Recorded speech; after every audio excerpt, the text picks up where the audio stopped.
So today we take a look at our second Irving story for this week. Right, we already read Rip Van Winkle right back at the start. Last time, Legend of Sleepy Hollow, and of course those are his two most famous stories, ones that are put in anthologies and that everyone reads, even if they don't read the whole book. Remember, the whole book that those two stories and also this one for today come from.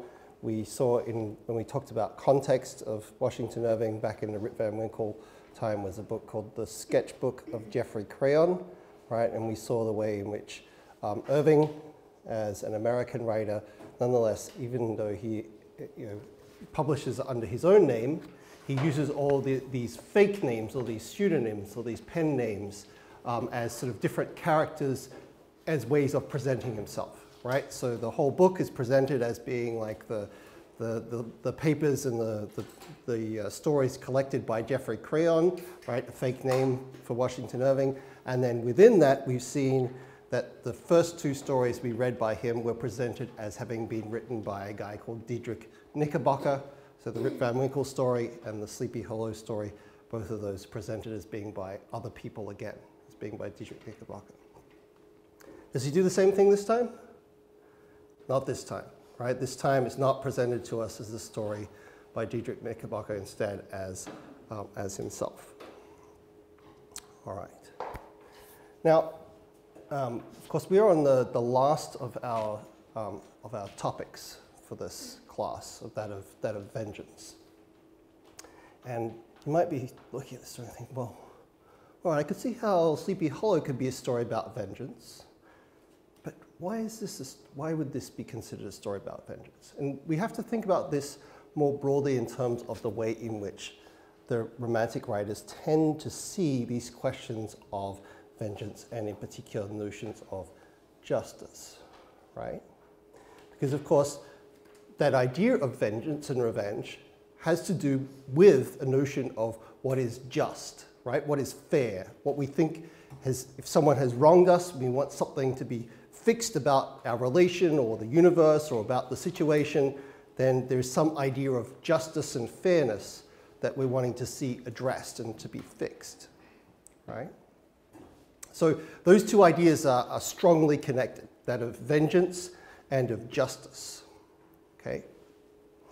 Now, one of the things that we see both in these stories and if you look back at the earlier stories that we read, even right back to the Telltale Heart, one of the things that you'll notice is that we've already seen stories that have elements of vengeance and justice within them, right? But the Romantics tend to have a rather different take, rather different understanding of notions of justice and revenge, right? And that is that it tends to be that people's actions, right, characters' actions in the stories create the conditions for their own revenge, right? In other words, it doesn't necessarily have to be someone else who comes back and takes the revenge on that person for doing something wrong, right? Instead, that person's actions in the first place end up being their own punishment, right? So think about this, for example, the story that we read last week of the birthmark, right? Aylmer makes a mistake, he does something wrong, he does something stupid. Does someone come in and punish him? No, instead, it turns out that the death of his wife, Georgiana, turns out to be the punishment that he ends up inflicting on himself, doesn't it? Right? Or even if you go right back to the Telltale Heart, right? Is it the police who punish the narrator of the Telltale Heart? Well, eventually they do, of course, because he lets them catch him. But really, it's the narrator himself who ends up revealing his crime and turning himself into the police, isn't it? Right? So one of the things that you repeatedly see in these Romantic stories is that these notions of vengeance and justice, they're not always in the sense of vengeance as like, you did something wrong, therefore this person is going to come and punish you, right? Instead, often what we see is the Romantic character, protagonist, does something wrong, right? And the consequences of their action become the punishment that they have to live with, right? So think of other famous romantic stories. Think of, Frankenstein, for example, right? And Victor Frankenstein creates this being that he thinks is going to be this great superhuman, wonderful, handsome, intelligent, superhuman being, right? And instead, it turns out that he's reached too far. He's tried to manipulate nature beyond the bounds of what is allowed, right? And so the thing that he creates ends up being the thing that he is forever ashamed of, right? And the actual existence, his success, becomes his punishment, right? So we see this is part of a big part of the way in which these stories work, right? Is that it ends up being the person who does the action, whose action ends up in turn turning on them and punishing them and having revenge upon them, right? So of course there was an element already in the Sleepy Hollow story, right, of an ordinary kind of vengeance, right? That Brombones, someone is after his girlfriend, is his rival, and so he takes revenge upon them for trying to steal his girlfriend away, right? So we do have a straightforward revenge in that sense. But we saw that in the character of Ichabod Crane, it was also partly like his own gullibility, his own belief in all of these witches and monsters and ghosts and stuff like that, that created the conditions for him being able to be punished that way, right? So very often in these romantic stories, the vengeance, the repercussions, the consequences of vengeance come from the character and the actions of the main character, rather than from outside something else, God or the police or anything else punishing them from the outside, right? Okay. So this story, The Spectre Bridegroom, as I said, is published in the sketchbook of Geoffrey Crayon, same as the other two Washington Irving stories that we read. We've seen, of course, that Irving is an American writer, but as we discussed in the context, right, when we first looked at Rip Van Winkle, we saw that he's a bit of an unusual American writer for his time. He's the first one to become a professional writer. In other words, he was able to make a living from his writing. But also he lived a lot of his career overseas, particularly in Europe and in Great Britain. And this exposed him to a lot of the romanticism that was happening already in England, right? Because most of the American romanticism we saw tends to peak in the 1840s and 1850s, okay? So he's doing this much earlier. And the other thing that we've seen about Washington Irving is that he kind of tends to make fun of some of these romantic characteristics even as he is using them, right? So even though he has his story about the headless horseman, he's like, and you'd be stupid to believe it was just a guy with a pumpkin, right? So he tends to pull apart or demythologize his own stories. Okay, so let's have a look at what happens in this story, right? We see that it is, we assume that it's set around the time that the author is writing, but he uses a lot of elements from the past, right? And in particular, he sets it, as we've seen so many of these romantic stories, in a Gothic setting, right? He chooses to set it in Germany rather than in America, right? So the other two Irving stories, Rip Van Winkle and Sleepy Hollow, both were set in America. This one's set in Germany, right? And he also sets it in one of those classic Gothic settings in an old castle, right? So, and of course it's also in the mountains and also all sorts of other wild, it's even told it's a wild and romantic tract of Upper Germany. Right, so we have this character of Baron von Landshort, right? And we've already seen with names like Geoffrey Crayon and Diedrich Knickerbocker that many of these names are deliberately chosen to sound a bit funny and comical and strange, right? So Baron von Landshort, right, doesn't sound a very elegant or very respectable sort of name. It sounds a bit silly. So this Baron, he's from an old family, which is, we even see the name of the family is if you look at the footnotes, it's translated from the German, the Katzenellenbogen family, which means the cat's elbow, right? Which, do cats even have elbows? I know they have like a kink in their arm, but do they even have elbows? So it's meant to be a sort of a silly German name that sounds long and elegant, but really isn't. Okay. So this guy, he is old-fashioned, right? Even though he's now living in the 19th century, he still has all of these delusions, very much like we saw with Ichabod Crane and his quixotic sort of connections, that the Baron von Landshot, he has all of these connections back to ancient feuds and ancient arguments that like his great-grandparents had with other families. And he's like, no, I will keep the tradition alive. I will keep arguing with them. And I'll keep living in my castle. And I'll keep up all of these traditions, right? Even though they're long out of date, right? All the other respectable families have given up their castles. They're not nice to live in. They cost a lot of money, right? And they've all moved to nice houses in the town. But he has tried to maintain this tradition. So we also see that he has, first of all, a daughter, right? And guess what? Guess what she looks like. You'll be amazed, right? She's extremely beautiful. In fact, no one can imagine a woman more beautiful than her, right? I know it's surprising after reading all of these romantic stories in which we've had all these ugly women and very unattractive, that suddenly we finally have one who is beautiful, but it's happened. All right, so his daughter is very beautiful and very accomplished, although we'll see a lot of the tone of this story is not as serious as it looks here. And she is raised by her aunts, her two aunts, who are maiden aunts, they've never married, and they teach her all sorts of things. And by the way, don't eat while you are reading this story. What a mess. Okay, so we see this young woman, the Baron von Landshot's daughter,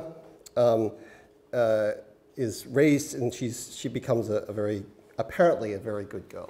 Although we'll see there are some hints that maybe she's not as good as everyone thinks. Also, in addition to that, the Baron has lots of poor relations, lots of poor extended family, right? And they are always coming around to his place and pretending to be friendly to him, pretending to like him, but really they're just using him for food and for money, right? Okay, so the Baron puts up with all of this because, of course, he wants to see himself as being important. He wants to see himself as being like his ancestors, as being like the people from the past. And so he's all flattered by all this attention. So that sets up the story. That's what happens at to set up the story, the Baron, his daughter, the poor relations, and so on.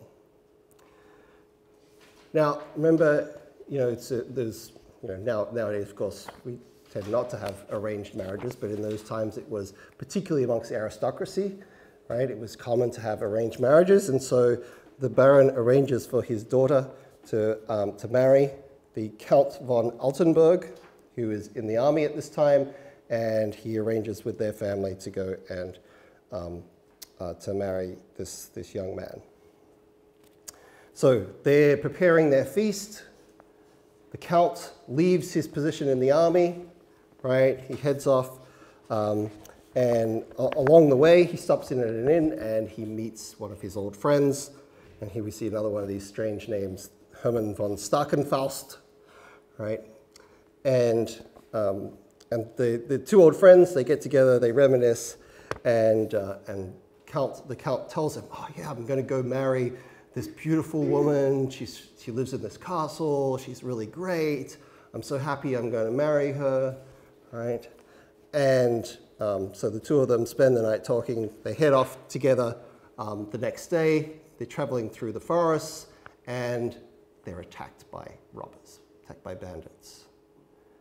And unfortunately for the Count, he is mortally wounded. They take him away to the nearest cathedral to try and heal him, but it's too bad. It's not possible, right? And so before he dies, he says to his friend, look, I have this appointment to be at this wedding. Please go and tell them what happened, right? Go and tell them that I was attacked and I died. I'm really sorry I can't be there. Maybe next time. So, since this is his friend's last wish, Stark and Faust is like, all right, well, I'll go and I'll tell the Baron what has happened. So in the meantime, right, they've have all the parties set up and like the food has been all cooked and everyone's waiting and they're like, where's the bridegroom? What's happened? Where is he? And so the sun goes down and eventually they're like, well, we have to eat this food. It's going to go off if we don't eat it. So they start having the feast, right, without the wedding. And then they hear, oh, there's someone at the door. Someone has approached and it's just one guy by himself. And of course, it's Stark and Faust, right? It's the Count's friend. But the Baron assumes, though, that it's actually the Count. Right? And he welcomes him in. We see that the Baron is this very talkative sort of guy. Stark and Faust starts trying to explain. The Baron's like, no, don't worry about that. Come this way, do this, do that. And every time that Stark and Faust tries to explain what is happening, and that the real bridegroom has actually been killed, he gets cut off. Right? So the evening goes on, and then the Stark and Faust sees the bride, and the bride sees him, and they both sort of think, I like this guy, I like this girl. And suddenly, the behavior of the young man changes. He's at the feast, and he should be having fun and being the bridegroom, and he should be getting ready to go sleep with his bride for the first time. And instead, he suddenly becomes all strange and melancholy and sad. Starts behaving in a really weird way.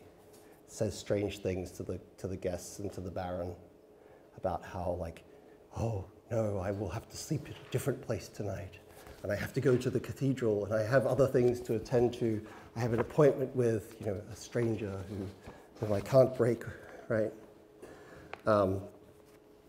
So he goes through this strange process, and then that night, instead of going and sleeping with the bride, he goes off and he leaves, right? Then the news comes through the next day. The bridegroom is dead. And they're all like, oh my God, the guy who was here last night, he must have been a ghost, right? He really was dead. Must have been a ghost.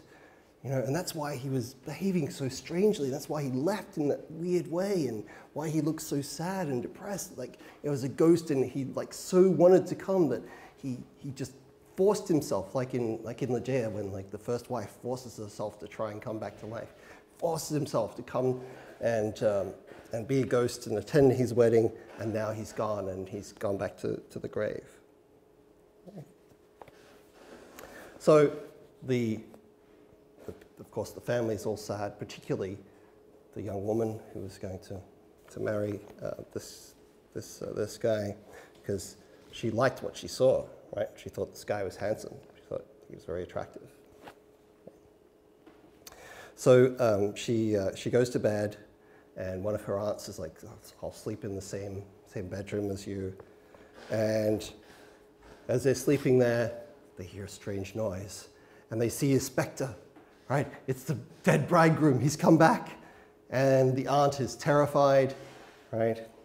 And the young woman says, oh, well, you may be scared of sleeping in this chamber, but I'm so brave, I'll stay here tonight. And of course, it's really part of the scheme that she and the young man have formed to run away together. And of course, that's what they end up doing, right? A few nights later, they run away together, and everyone's like, oh my God, she's been abducted by the ghost, the specter has come and taken her away, right? And then they turn up the next morning and they say, no, surprise, right? He's not really a ghost. I didn't really disappear. Actually, we just ran off together and got married, and it was a scheme that Stark and Faust had come up with, which is he really tried to deliver his friend's message, but then when he saw how beautiful the bride was, he's like, I could find a way to win her for myself. And that's when he comes up with this scheme of pretending to be the spectre bridegroom and to use the fairy tales and so on that people have been telling each other in this part of the country to his own advantage, right? So we see that normally the Baron would have been unhappy about this, but he decides, well, you know, it's not so bad. Stark and Fast is from a good family. He's rich. He's good looking. My daughter likes him. It's all good, right? And then, of course, so to his poor relations who also like, oh, another rich guy. We like him too, right? So the story ends somewhat happily, except for the two aunts who are not happy that they've been tricked. But the bride in particular, turns out she's not all that unhappy with the fact that her husband is real and alive. Okay. Now, the thing to, one of the key things in understanding this story, and we talked a little bit about this with regard to Sleepy Hollow, and it can be one of those things that is very, sometimes very difficult to identify in, when you're reading stories and reading writing, is the tone of the story, right? So if we take this story entirely seriously, right, if we take every word as being like, he means it very seriously, he means it absolutely true, then we miss a lot of the meaning of this story, right? So I want to begin the lecture part by thinking about the tone and to give you 3 examples from early on in the story in the way in which Washington Irving sets us up not to think too seriously about this story. Okay. So the first example I want to look at is from the first page of the story when we're told about the daughter, right? So this is on 199. Okay. Now, of course, there are different ways that we can mark tone in the way that we speak, in the way in which we write, and so on, right? So, you know, one of the most frequent ways that we do this when we speak, for example, is we can use something like sarcasm, right? So, you know, the way that we use sarcasm is usually through not the words that we say, but our tone of voice, isn't it, right? And through that, we tell someone else, right? Through our tone, we tell someone else that we don't like, the opposite of what we're saying is true. So you say, oh, I really love that tie. Oh, it looks great on you, right? And we can tell from that tone that we don't really mean that. We actually mean the opposite. We think that tie is horrible, right? I really love that tie. It's so great. It looks so good, right? And you can hear that, right? Now, irony, though, like really irony well done, doesn't give away that tone, right? So it still means the opposite, but it's done as if it is serious, right?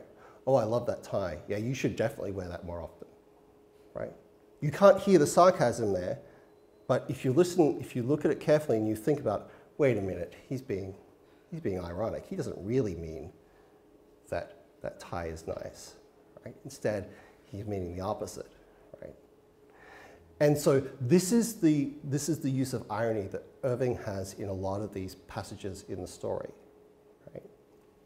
So let's look in particular at the third paragraph of the story here on 199, right?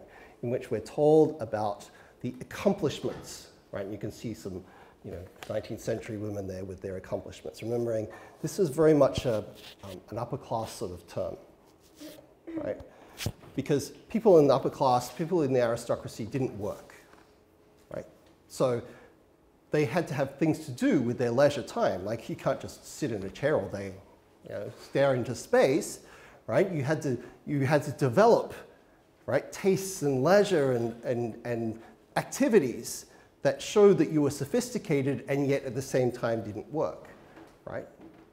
So there were certain accomplishments that men were supposed to have and certain accomplishments that women were supposed to have, right? So like men would have some obviously manly sort of things, like maybe they were into hunting, might be one of those sort of more manly things. And then of course there were other things like more artistic things like maybe painting or writing poetry or any of those sorts of things might also be part of the accomplishments of a man. And similarly, there were accomplishments that you were expected to have as a woman, right? You can see they're playing the piano, reading, weaving, right? Some of the things that they're doing, right? She's weaving on a loom there, right? So sewing, all those sorts of things, right? So these were things that, like, you weren't working, right? These were ways of passing your time in a sort of what was meant to be a pleasurable sort of way, but also to show off that you had certain skills, right? Even though those skills were ornamental. So this was a very aristocratic thing, as I said. This is very much the pastime of the upper class, right? You didn't learn these skills in order to, like, become a concert pianist or to make clothing with your embroidery or something like that. It was just a pastime, a hobby, right? But that you could be very skillful at. Now, the description here we have of the daughter is that she is, as we've seen, supposedly, there's no one as beautiful as her in Germany. We've already seen that kind of overstatement before. But we're also, the way in which Irving describes her accomplishments is deliberately ironic, right? A lot of the things that he says about her, he heaps praise upon her, but then if we look very carefully at what he actually says, it's not really very, not really very high praise, even though he pretends like it is, right? So from the middle of that paragraph there, let's look at what he says about her accomplishments. It says, under their instructions, this is her aunt's, under their instructions, she became a miracle of accomplishments. By the time she was 18, she could embroider to admiration and had worked whole histories of the saints in tapestry with such strength of expression in their countenances that they looked like so many souls in purgatory. Right? Now, I'm not going to explain this. That one's too complicated for me to explain the sarcasm or the irony behind that one. But then let's look at the next one. She could read without great difficulty and had spelled her way through several church legends and almost all the chivalric wonders of the Heldenbuch.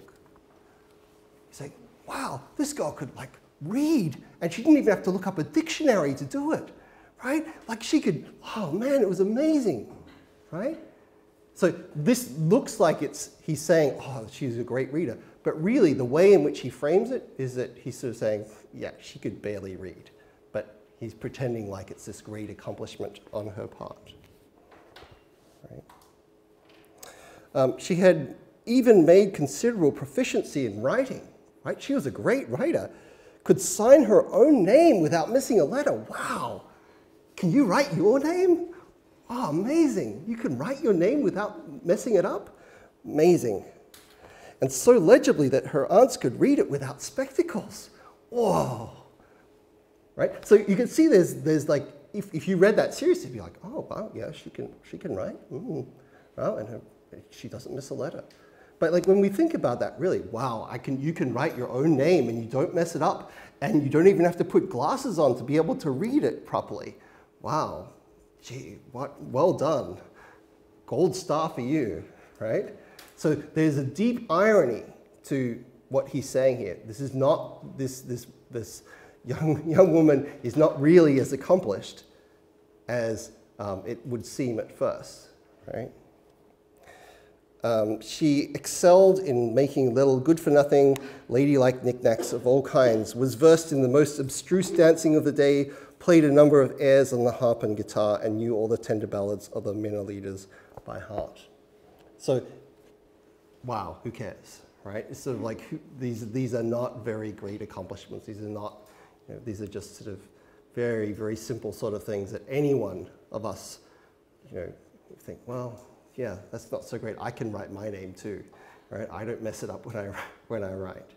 I can read a book, right? And I don't even have to look up the dictionary to do it, right? So this is meant ironically, right? When we read this passage, these accomplishments of this young woman, they're deliberately overstated for the sake of comedy, right? He doesn't really mean these things as seriously as they're presented here.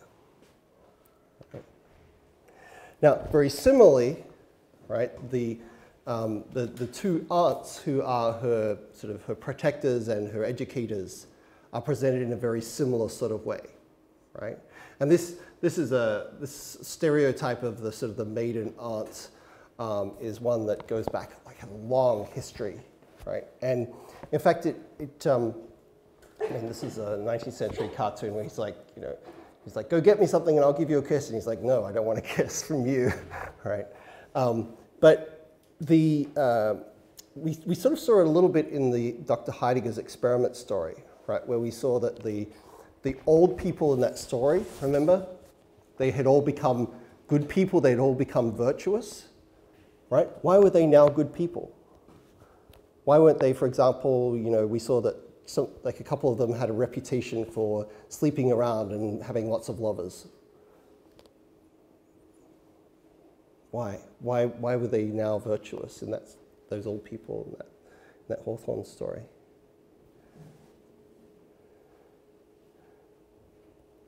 Did they stop wanting to have lots of lovers and be promiscuous? No, because they were just too old to be able to do it anymore, right? It's just through, just can't do it anymore, just don't have the physical ability, right? Is that the same thing as being good? Is not being able to do something the same thing as choosing to be good and choosing to do the right path? Of course it's not, right? And that's part of the satire of that Dr. Heidegger's experiment story, right? Is that the old people think that for a moment that they're good because they've chosen to be good, when it's shown that really it's because they've just gotten too old to be naughty anymore, right? And there's something very similar here about the way in which he describes these two aunts, right? Is that now that they're older, right? Now they're no longer young and they're kind of old and they didn't get married themselves and so on. Now they've decided that they are very good and chaste and, and very virtuous older women, right? But we're told, right, that when they were young, that is not at all how they were, right? So we're told there, the next paragraph, 199, her aunts too, having been great flirts and coquettes in their younger days, were admirably calculated to be vigilant guardians and strict censors of the conduct of their niece. For there's no duenna so rigidly prudent and inexorably decorous as a superannuated coquette, right? I was saying, like, these young women, when they were young, they like to fool around and to be naughty and to do all sorts of things. But now that they've gotten older, right, and they're not able to do those things anymore because of their age, nonetheless, they're the ones who are really strict upon young people, right, because they're not able to do it anymore. Okay.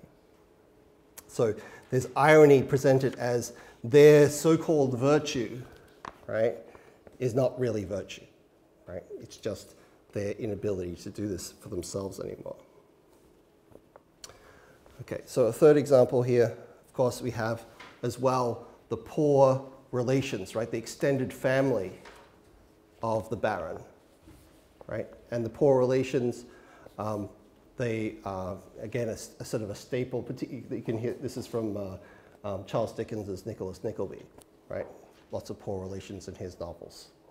And poor relations tend to be like the extended family who don't have much money, and yet maybe some part of the family is still rich or famous or has lots of resources, and so it's sort of expected that you'll help them out, right, in this time. So the poor relations of the Baron, right, they're presented ironically as if they are, they love the Baron. They're his best supporters. They have so much fun with him. They like him so much. Do they really like him? What are they actually like? They like his food, they like his drink, they like his money, right? But if you go over the page there to 200, right, we see, but however scantily the Baron von Landshut might be provided with children, his household was by no means a small one, for Providence had enriched him with an abundance of poor relations. Right? Notice the contradiction there, right? These poor relations are taking his money, but he's been enriched by providence with them. Okay? They one and all possess the affectionate disposition common to humble relatives. Oh, they just love him so much, right? Were wonderfully attached to the Baron and took every possible occasion to come in swarms and enliven the castle. All family festivals were commemorated by these good people at the Baron's expense, and when they were filled with good cheer, they would declare there was nothing on earth so delightful as these family meetings, these jubilees of the heart. They don't really mean it at all, do they? Right? They're just there for the money and the wine and the food and the celebrations, right? They're not there, but they present it as, oh, we love the Baron. He's a great guy. Tell us one of your funny stories again, Baron. I know we've heard it 1,000 times, but it'd be so great if you told it again. Ah, that was so hilarious, right? Like this is the spirit of irony in which Irving tells these parts of the story, right? So this spirit goes all the way through in terms of what happens in the overall story as well, right? Is that if we take this story too seriously, then we kind of miss the point, right? We miss the humor, we miss the irony of a lot of what is going on in the story. Because the bigger story too uses irony in a similar sort of way. Okay, so there are a number of references along the way, right, as well, in this story. First of all, at the bottom of page 200, we are told that for the wedding feast, the fatted calf had been killed, right? The fatted calf had been killed. This is, first of all, a biblical reference, right? And it's to this story of the prodigal son, right? It's a parable that Jesus tells in the Bible about a young man who, he has a brother, and he knows that when his father dies, he's going to inherit his father's wealth. But he's impatient, so he goes to his father and says, you know, Dad, I want my money now. You know, even though you haven't died yet, I want my money now. And he takes that inheritance, takes the money, and he goes off and he spends it all on, you know, drinking and parties and having fun. And then eventually, all of his fake friends who just were using him for his money, they desert him, and he's left doing crappy jobs like feeding pigs. And he's sitting there, he's feeding the pigs, and he's like, I'm so hungry I could even eat the pig food. And he thinks, what am I doing here? This is kind of stupid. I should go back and I should work for my dad, right? I mean, he's going to be mad at me because I spent all of his money, right? But at least I could be a servant in his house, and that'd be better than feeding pigs, right? So he comes up with this plan to go back to his father and to apologize and say, let me work for you and make it up to you. And instead of blaming him, his father instead sees his son coming, runs out, gives him a hug, throws a big party for him, and says, you know, my son, who I thought was dead, is now alive again, right? Okay, then the last page of the story, page 206, right? If you look at the top of the story, top of that page rather, right? And his daughter comes back with Starkenfaust. He again echoes the words of the father in the prodigal son story, right? He says, he lamented her as lost. He rejoiced to find her still alive, right? So there's this parallel here created. First, Irving echoes the story, first of all, with the fatted calf reference, right? And then at the end with the reference to having been lost and then found again, having been dead and then alive to him, all right? So there are these echoes here of this story. Okay, now, in another part of the story, we have something that is very common in a lot of particularly medieval stories, right? You'll come across this reference a lot. So if you're reading someone like Chaucer, for example, right, he'll refer to this idea. This is on page 202, that last paragraph of page 202. Right. And they're sitting there in the castle. Remember, this castle is old. It's from this old family. And they show all of the trophies that the family has collected over the years, both from war and from hunting, right? So the feast says, it was served up in the great hall of the castle. Around the walls hung the hard-favoured portraits of the heroes of the house of Katzenelnbogen, and the trophies that, which they had gained in the field and in the chase, right? The field being field of war, the chase being hunting. Hacked corselets, splintered jousting spears, and tattered banners were mingled with the spoils of sylvan warfare. Sylvan means like in the woods, so obviously hunting again. The jaws of the wolf and the tusks of the boar grinned horribly among crossbows and battle axes, and a huge pair of antlers branched immediately over the head of the youthful bridegroom. Right. So now, this is a tradition that goes back to the Middle Ages of associating horns on someone's head with them having their wife or their husband having cheated on them, right? So it's like you've been fooled, right? Your husband or your wife has cheated on you, and you don't know, and you don't even know that you've got horns on your head, right? But they are supposed to sprout. It happens in many plays, many stories, many different texts that use this as a indication of that word there, cuckoldry. So someone who has been cheated on is called a cuckold. Cuckold. You can see this is a 19th century cartoon showing the French court, right? And they're sort of like, they're like, everyone here, this court is corrupt. Everyone here has cheated upon everyone else in this court, right? And you can see a little Cupid down the bottom keeping account of all the people who've cheated on each other, right? That he's played all these tricks on. So we see in this scene, right, Irving sets it up so that Starkenfaust, right, sets it up so that he is in the place of the bridegroom, and above him, as the bridegroom, or as everyone thinks he's the bridegroom, that he has this pair of giant antlers, giant horns growing out, as if the bridegroom has, even at his wedding feast, has been cheated on, right? That's the symbolism that Irving is setting up here. Now, of course, there's irony in this, because the guy who is there is not really the bridegroom, and actually he's the one who ends up with the bride, isn't he? So he kind of cheats on his friend, even though he's not really, because his friend is dead.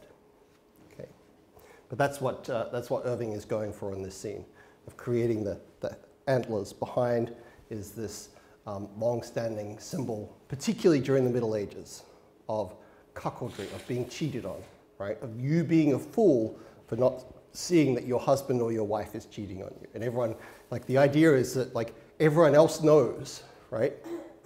And everyone else can see your horns, but you're too stupid to know that you're being cheated on, right? You've been made a fool of in everyone else's eyes. It's a pretty mean way of looking at it, but hey. That's how it was, I guess. Okay, we also have a reference to a famous German Gothic poem on the next page, on page 203. Right. This is about 2/3 of the way down here on 203 to, he mentions a poem called Leonora, but its actual title is Lenora by this guy, Burger, who's a German poet in the 18th century, in the 1700s. And this poem, we've already seen the influence of Gothic novels upon romantic fiction. This is a Gothic poem from that same time period, that late 1700s. And in this very famous and very influential poem, Burger tells the story of a young woman called Lenora, right? And her lover goes off to the war, right? His name is, well, in English it's William. I guess in German it would be Wilhelm, but let's go with William since we're speaking English.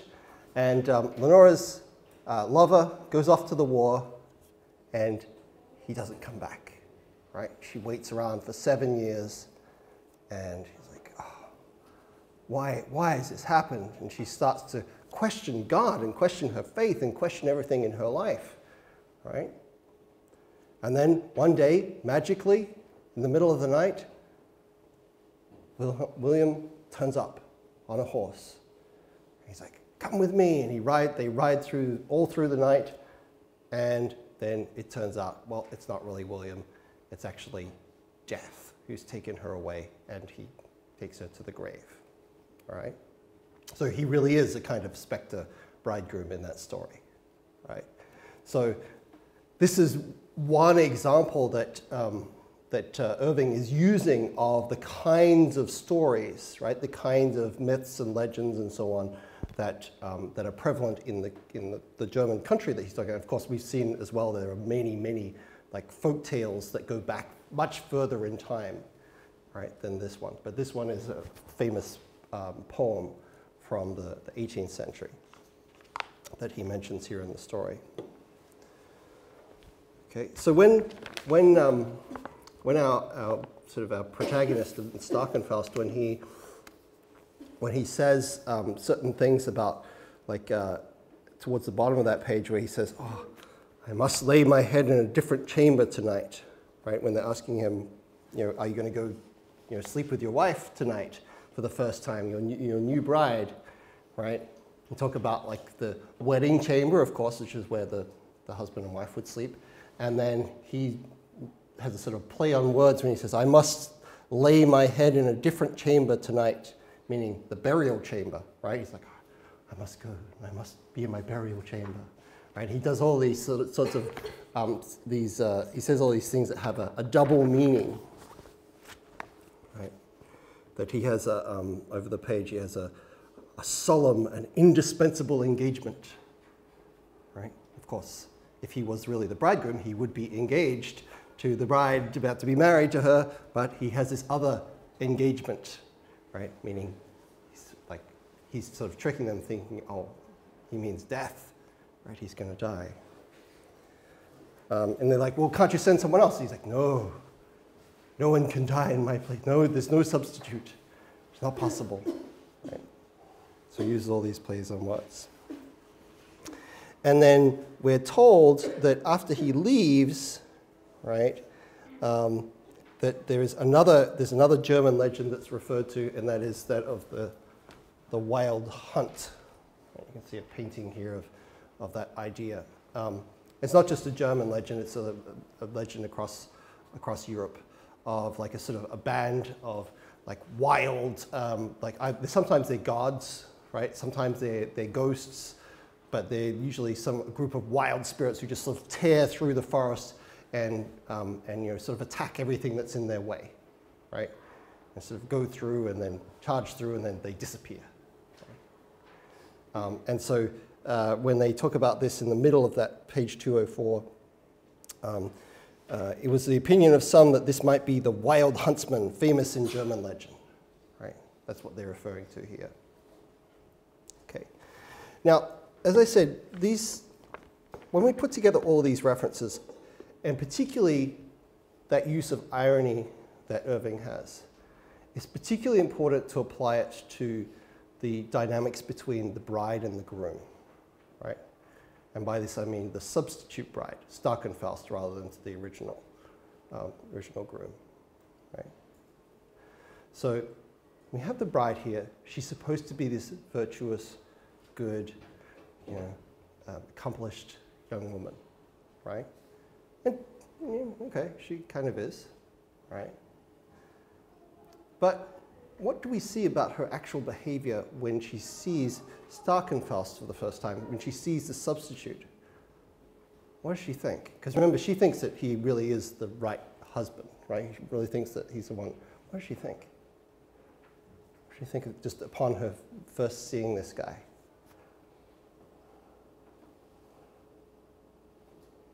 How does she react? She's not like, oh, God, I have to marry this guy. She's not like that, is she? She's like, oh, I'll have a piece of that. That's the guy for me, right? All right, let's go ahead with this wedding, right? So she sees him and immediately she's like, whoa, can't wait to get to the wedding chamber tonight. This is going to be fun, right? So there is this immediate like physical attraction, right? That of course is not supposed to be, like her aunts haven't raised her this way at all, right? They've raised her to be like, oh no, we don't think about sex and attraction and all those. You must be a good girl, right? But what we actually see about the young woman is that she's the very opposite of that, right? She's immediately attracted to this guy. And it doesn't even kind of matter that he's the wrong guy, right? She's kind of like, I want this one. I don't care if he's the wrong one. And that's what her behavior later on suggests, right? Is that she really is quite the opposite of this like good girl that her aunts have raised her to be. So we see this particularly like the sort of the joke at the end of the story, right? Is that you know, she supposedly is kidnapped by the specter, right? But of course, she's just run away with this guy and has married him, right? Against her father's, well, without her father's knowledge.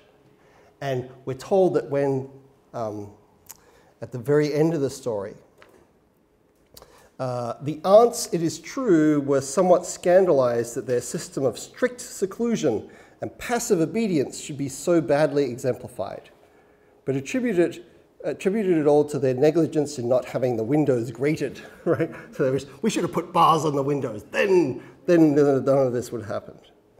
One of them was particularly mortified at having her marvelous story marred, and that the only spectre she should have ever seen should turn out to be a counterfeit. But the niece seemed perfectly happy at having found him substantial flesh and blood, right? The implication being, yeah, she likes this guy in bed, right? She likes that he's real. She likes that he is flesh and blood, right? So there is a lot of that kind of like that humor and that irony. If we take it too seriously, like we miss that. Whereas Irving is sort of saying like there's this physical attraction between these two people, and it doesn't really matter that he is the wrong guy, right? He's the substitute, right?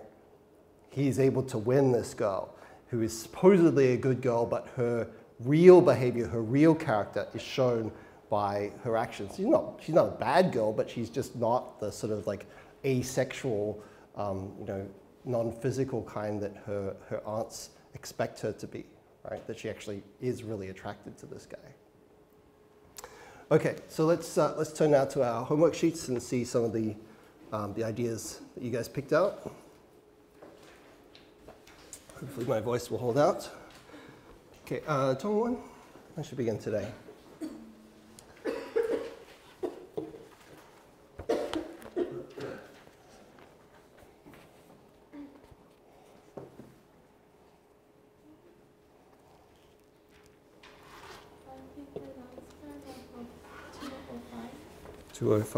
Last paragraph. Well, I think it is like really related to this specific. I thought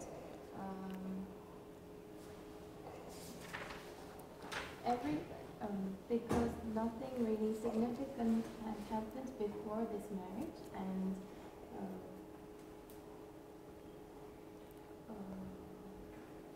they are secluded and they've been keeping like out of date things, and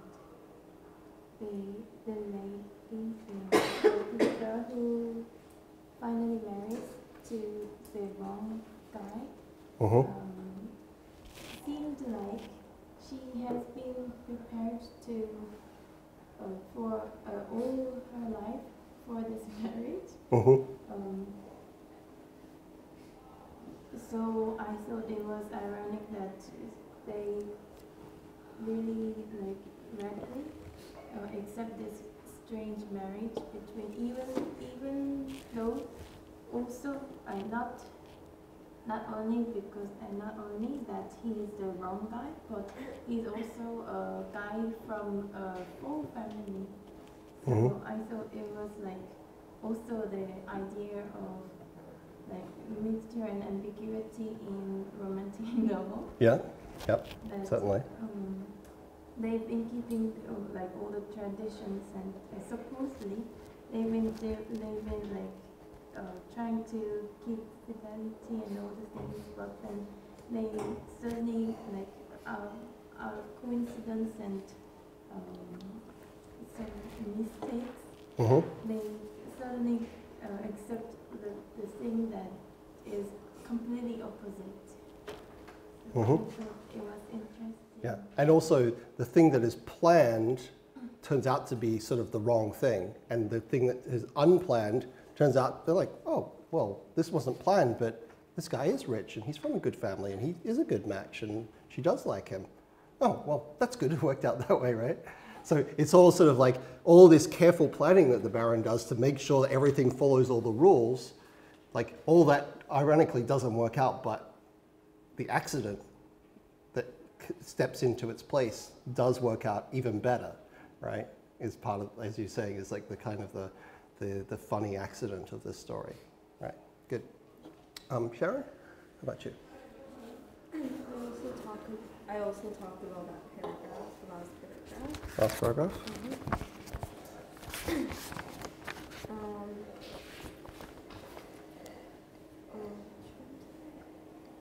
The part where he talks about how I think heaven he was not a goblin, although he's from the rival house, and I found that really ironic because in the beginning of the story, it's 2 paragraphs talk about how old-fashioned the Baron is, and but then at the end, suddenly he excuses them and he agrees to this wedding, and I think perhaps Irving is trying to show how things are kind of changing in Germany as well. And not everything is so old-fashioned, and that like even with the girl, we think she's a good girl in the beginning, but then later on she turns out to be like she just goes with the specter. Yeah. Yes. And also with regard to the goblin thing, like whose fault is it that this whole plan works? Like this whole plan by Starkenfaust to pretend like he's like what makes that possible? That people are superstitious. Well, not just that people are, but where is it? If you go back to the previous page, 205, we're told. Yeah, he said how he had been solely perplexed how to make a decent retreat, right? So he's like, how am I going to get out of this, right? Until the Baron's goblin stories had suggested his eccentric exit. So it's the fact that the Baron is obsessed with telling these stories about goblins and like really, is it really into that?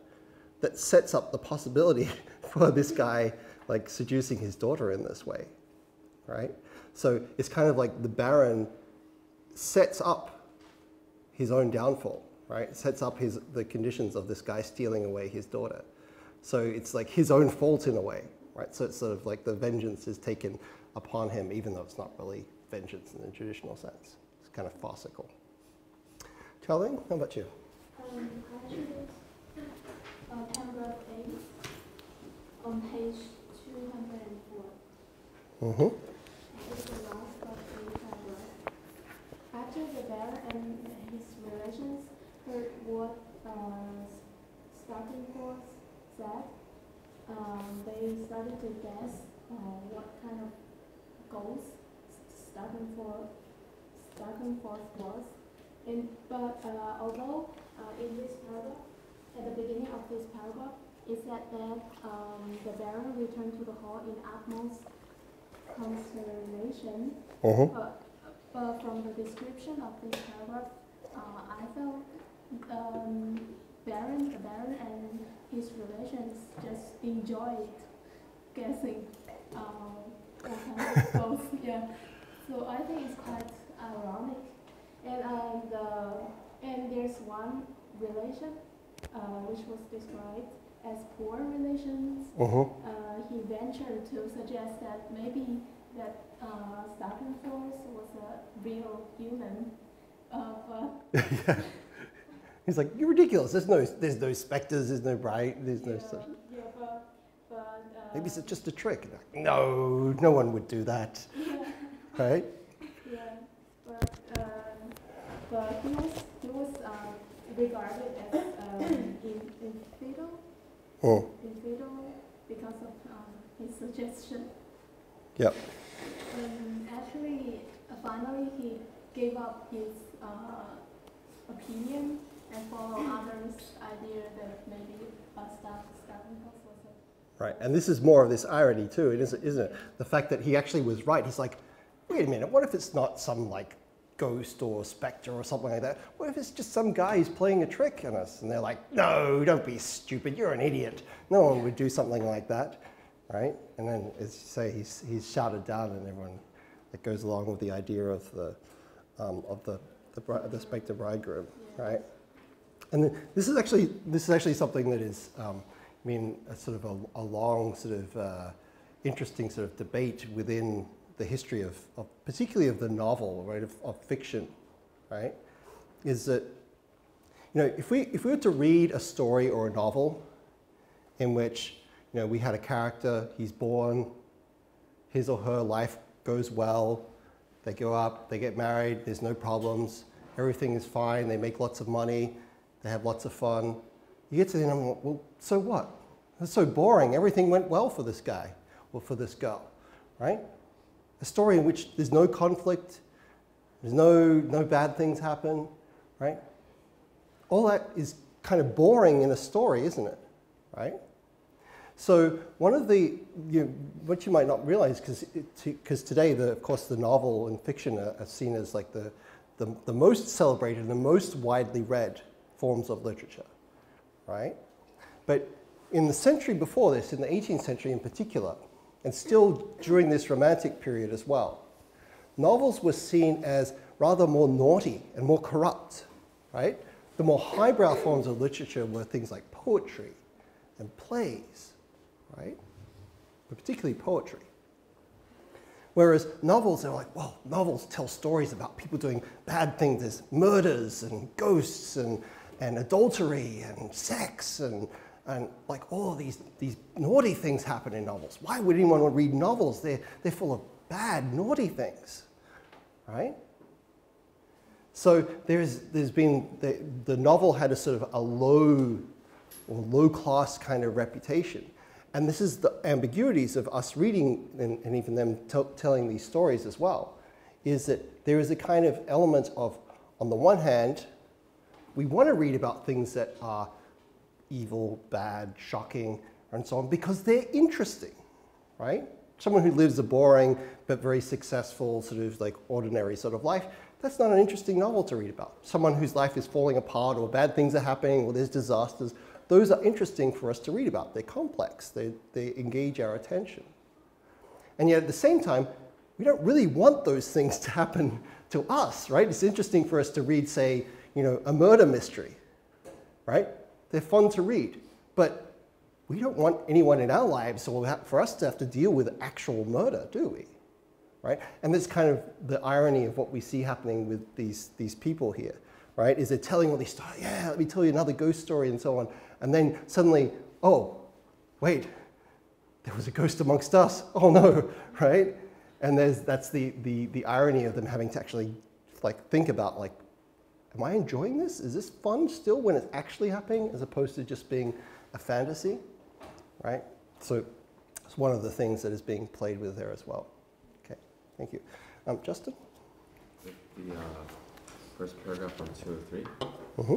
That's when first sees the daughter. Yep. And at first, he was actually trying urgently to like say what happened to the count.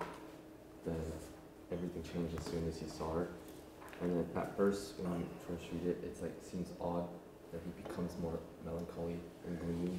Yep. It seems since he like love at first sight, he would seem more excited and happy, but like it was odd until the end where it was kind of revealed that it was like a plan that they made to go together. That part showed like a turning point in the... Right. Although at this stage they haven't made the plan. It's when he comes in the middle of the night, when he comes back in the middle of the night and scares the aunt in her sleep, right? That's when they make the plan together. But at this stage, right, does everyone think that this is normal? Right? What's happening in this paragraph? Right? Really? You wouldn't think that if you saw a bride and groom at their wedding party, they wouldn't be like, you wouldn't expect them to be like, hey, I like you. Yeah, I like you too.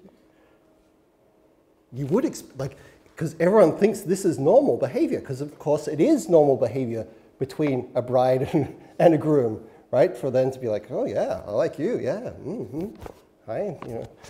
And so for them to be like liking each other this much is normal, except that no one else, including the bride, realizes that this is not the actual bridegroom, right? So that's the humorous element of it, right? Is that like everyone expects, yeah, of course they like each other, right? They're going to be husband and wife. It's a good sign. It's a good thing, except that he's not the actual right guy, right? So there's a certain, like, the thing is that he's the only one who knows about this, right? Stark and fast. Even the bride, right, is unaware of who he really is, and is nonetheless, she's like, oh, I like this guy, all right, I'm looking forward to the wedding night. You know, she's like, I'm looking forward to being married to this guy. He's hot stuff, right? But no one else realizes this, right? So yes, as you said, we're puzzled by his answers, right? Especially when his mood suddenly changes, right? Why is he talking about he's dead? What? And then you realize what is going on. Okay, let's see. Eleanor? So I chose the part in the story where they're describing the daughter, and they describe her as being like really beautiful. Yep. And like the past 6 stories have all like kind of stressed the fact that like the women in the story are very beautiful, like more beautiful than anyone else.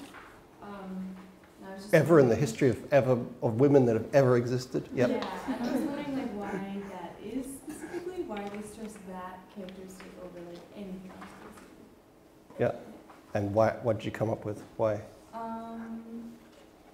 I wasn't really sure. I thought it was because it was written mostly by guys, so that might kind of like sway how they write women and also like the time period more.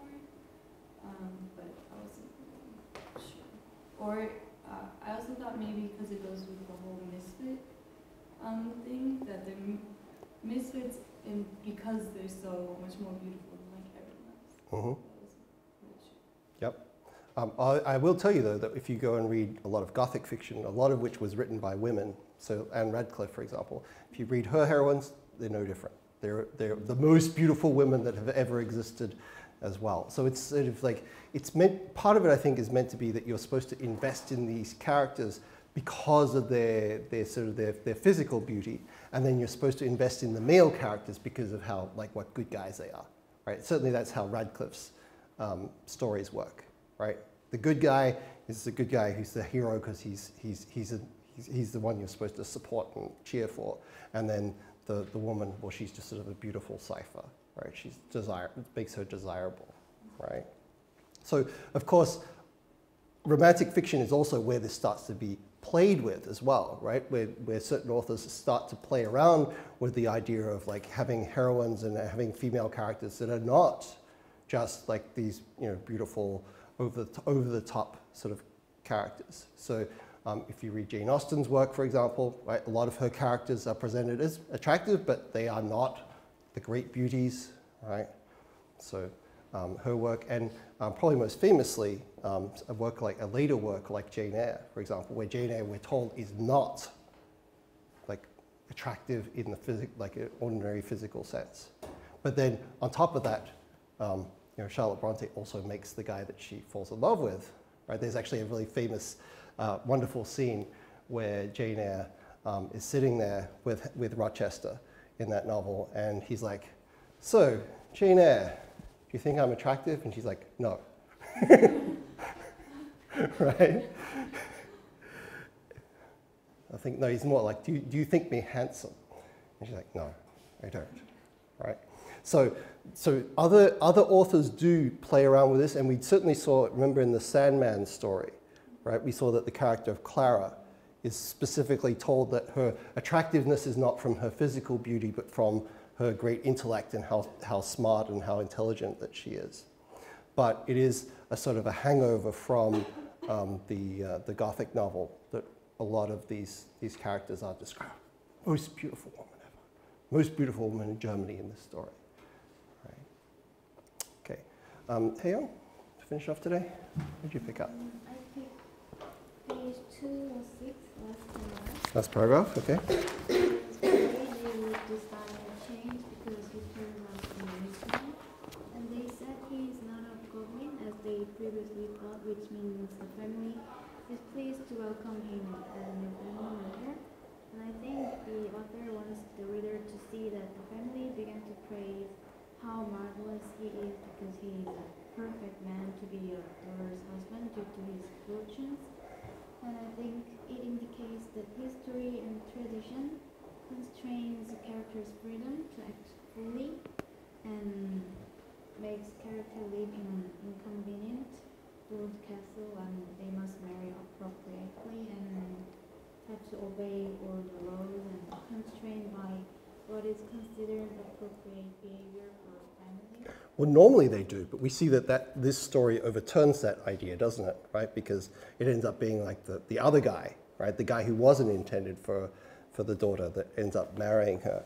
But actually, it's a good point to think about insofar as, like, when we see the Count on 201, when he's on his way to meet his new wife, right? This is before he's attacked by the robbers and killed, right? On the third paragraph of page 201, we're told that the Count, remember he gets out of being in the army to go and get married, and he's on his way to see his new bride, but he doesn't seem all that excited by it, right? He's sort of like, all right, I guess I get out of the army, but I'm going to go and do this. So we're told the young Count von Altenburg was tranquilly pursuing his route in that sober, jog-trot way in which a man travels toward matrimony when his friends have taken all the trouble and uncertainty of courtship off his hands, and a bride is waiting for him as certainly as a dinner at the end of his journey. Right? Sort of like, well, that was easy. Right? Someone just arranged for me to go get married. I guess I'll go marry this girl. Right? And there's no excitement for him about it, is there? He's just like, all right, she's there.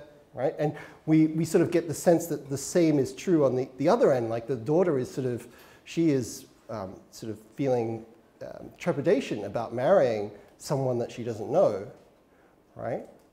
And that she's just sort of been handed to by her father, right? Whereas, and this is where those metaphors of the hunt and of the chase and all those other things come into play, right? Is instead the actual passion and the actual falling in love takes place with the guy who's like, all right, I know I'm not supposed to be here. I know she's meant to be my dead friend's bride, but I'm going to chase her anyway, right?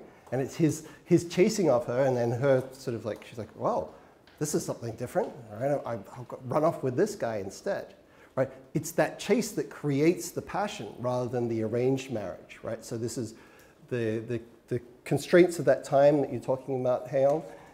They're sort of subverted by what actually happens in the story, aren't they? Right? They start off following those things, but then this twist turns them around in a different direction. Okay, so next time we have a story by Balzac, a last story by him, and El Verdugo means the executioner, and as I said, pay close attention to that idea of vengeance that we're talking about, of how vengeance isn't just about people taking revenge upon the other from the outside, but also the way in which our own actions, right, can also come back to haunt us, right? Or the character's own actions can come back to haunt them. Okay, thanks guys.